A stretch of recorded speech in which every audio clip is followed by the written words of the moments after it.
We're continuing our study in the book of Job today, which is Tuesday, January the 10th, 2023.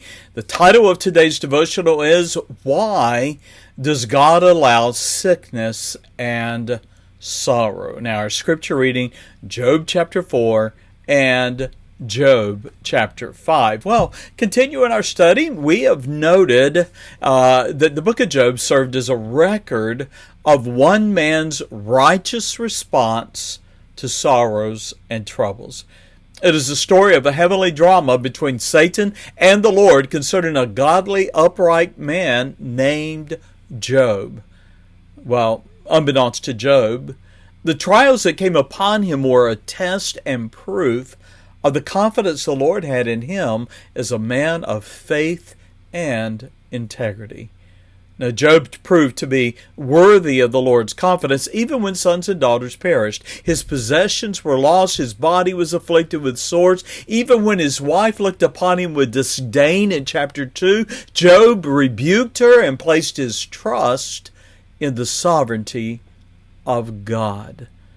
Now, surely, as you look at the latter verses of Job chapter 2, verses 11 through 13, the arrival of the three friends renewed Job's long for encouragement in the midst of sorrows. And nevertheless, as we will see in today's scripture reading, the opposite would be true. His friends, shaken by his troubles and overcome with sorrow, Job shared with his friends his longing for death to deliver him from his suffering. Well, that brings us to Job chapter 4. And here we have in Job chapter 4 and Job chapter 5 what I would describe as the counsel of Eliphaz the Temanite. Now, Eliphaz was the first of Job's friends to respond to his desire to escape suffering by death. Now, understand, this is not talking about suicide, but Job is talking about a natural course of life that inevitably ends with death. Now, Job chapter 4 and chapter 5 then records what we will find are the first of three speeches given by Eliphaz to Job. Now, the second and the third discourses are going to be recorded in Job chapter 15 and then Job chapter 22. Well, finally, as you come to Job chapter 4 and verse 1, breaking his silence, holding his tongue no longer, Eliphaz the Temanite begins to speak. Now, he was probably the oldest of the friends, since he spoke first, and so he questioned Job. Would he, Job, a man who had counseled others, would he accept counsel himself? Job 4, 2 through 6. Now, Eliphaz began in verses 1 through 4 with a conciliatory tone. But as you look at verses 5 through 8, Eliphaz becomes accusatory, and he suggested that Job's troubles were those of the wicked and not a righteous man. Well, rather than comfort, Eliphaz proposed a question that haunts some who have the privilege of ministering to others. And so we read in Job 4 and verse 7, he says, Remember, I pray thee, whoever perished, being innocent. Has anyone ever perished who is innocent? Or where were the righteous cut off? Well, the implication of Eliphaz's statements is truly hurtful. It is difficult to accept, but sadly true, that there are some who come into our lives on the pretense of offering sympathy. They're empathetic, but who take pleasure in another man's troubles. Eliphaz's words were biting, and they implied Job's pretense of faith was fair-weathered, for now that storms touched his life, he was viewed as having fainted. You see that in verses 7 through 11 of chapter 4. Well, this Eliphaz indicted Job's character in verse 6. In verse 8, he asserted, They that plow iniquity, well, they're going to sow wickedness, reap the same. In other words, he was repeating, or he was saying in his words, that Job was reaping what he had sown. He wrongly judged his friend.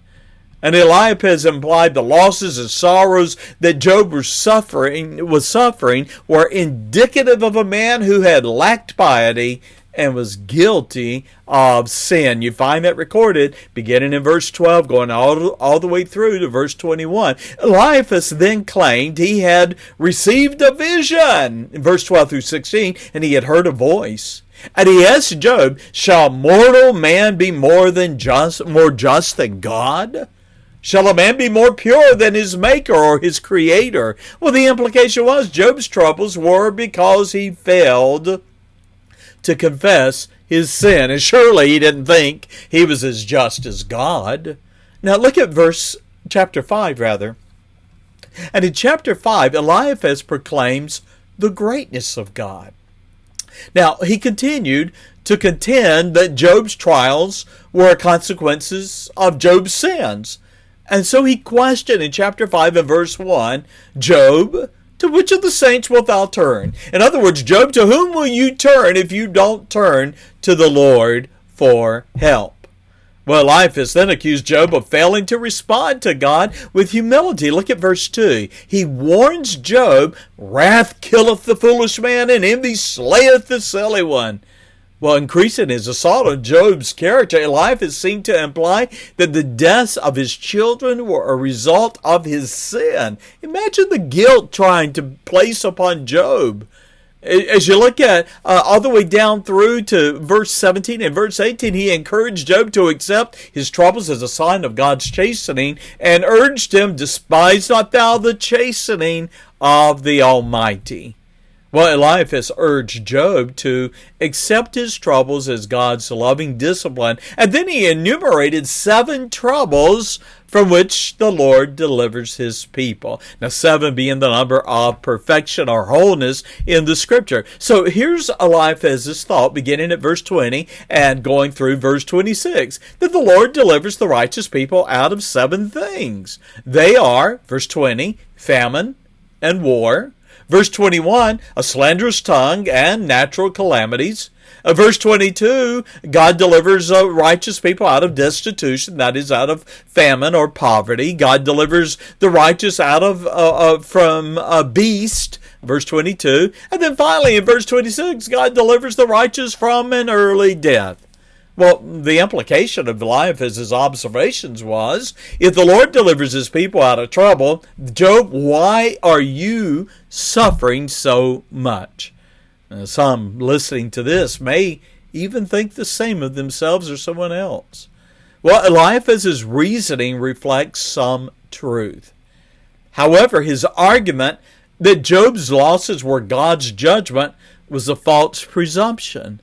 You see, the wicked do suffer loss as a result of God's punitive judgment. However, God also chastens the righteous with the love of a father.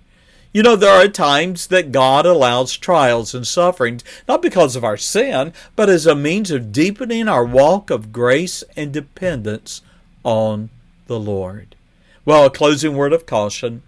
Lest some listening to this video would accept Eliphaz's counsel as truth and apply them statements to themselves, I want to remind you that Job's trials were not caused by sinful failures or unconfessed sins. The Lord, as we know from Job chapter 1, had allowed him to suffer as a means of testing that would eventually yield blessings. You know, you and I cannot grasp all that is in the mind of God. However, we must accept that He is sovereign. When trials and sorrows come, and they will, remember they are temporal. And you can be confident in this. Psalm 18 and verse 30, the way of the Lord is perfect. My friend, you might be someone caught up in the midst of a trial and a trouble and a great sorrow, perhaps sickness, perhaps issues with family. I urge you today to, one, examine your heart for sin. And if you honestly before God and others find no sin there, then accept what you're receiving as a consequence of living in a fallen world, but also as an opportunity that a God who knows all things is watching over you. Surely this time will pass. God bless you. Thank you for joining me for today's Heart of a Shepherd. Subscribe to this video channel. Also, subscribe to heartofashepherd.com and receive these daily devotionals in an email. God bless you, and bye-bye.